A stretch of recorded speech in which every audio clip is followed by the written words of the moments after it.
doing this all wrong. I was so caught up in having this conversation, I skipped over all the usual catch-up things. How was your week?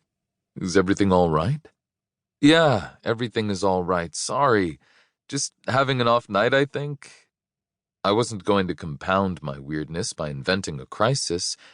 That was a thing younger Mason might have done, and while I slightly envied his willingness to make something up when he didn't know what to say, I was no longer that careless with the truth. At least, that's what I told myself as the silence grew awkward.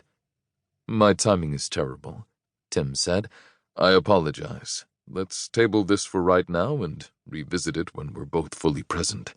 But for the sake of my future reference, this is something you want to revisit, isn't it? It's completely okay if it's not, only I would appreciate knowing that now. Definitely. The relief of being let off the hook made my voice firm. Very definitely. Okay, good.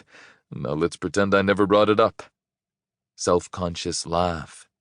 I just signed up for a training I thought you might find interesting. If you want to hear about it? I did want to hear about it.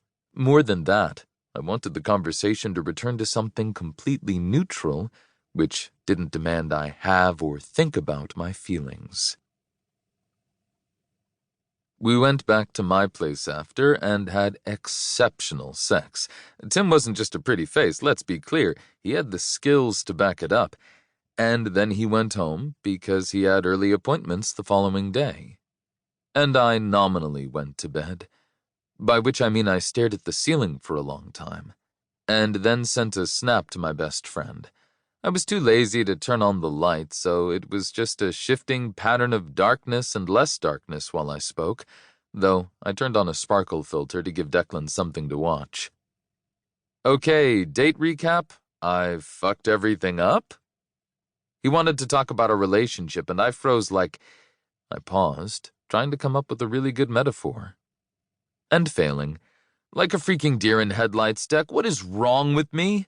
He's perfect. He wants all the things I want. He's a doctor. He's nice. He's stable. Why am I not over the moon right now with an exclusive boyfriend picking out table toppers for my wedding Pinterest board? And send. That's how I'd pictured this moment, when I'd imagined it, but now that it was here I couldn't even be happy about it.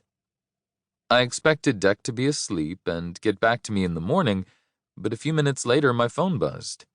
He was using a filter that gave him a cowboy hat, which was a funny juxtaposition against the rainbow shower curtains in what was clearly his partner Sydney's tiny apartment bathroom. Wait, what happened? I'm confused. Also, oh my god, make Sid stop editing. I'm so tired. But tell me what happened, because I don't know what you fucked up and I want to be supportive. He pointed. Supportive face. Now tell me how I'm supporting you. I was just about to reply when a new series of snaps came through. Also, nothing's wrong with you. You say he's perfect when you know there's no such thing.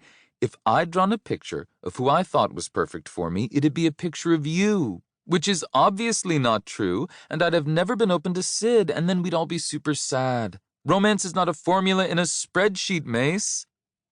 One more snap. This time no cowboy hat, just Deck with his hair mussed in front of a plastic rainbow. This is me not apologizing again for leaving you at the altar. Please note my emotional growth. Then he stuck his tongue out at me and added, I haven't grown that much. I flipped on my lamp and said very solemnly, I see your emotional growth, and I appreciate it. I left a long pause, where I did not stick my tongue out in return, even though he'd be waiting for it, just to mess with him. And I really didn't need him to apologize again for leaving me at the altar when we were 22.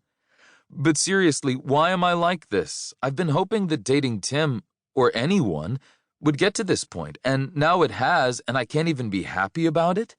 Am I self-sabotaging? Should I call him right now and propose?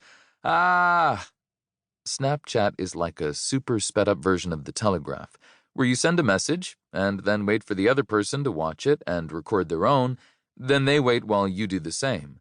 Sometimes, I kind of like all those pauses. The lack of immediacy can be perfect and allow me to virtually chat.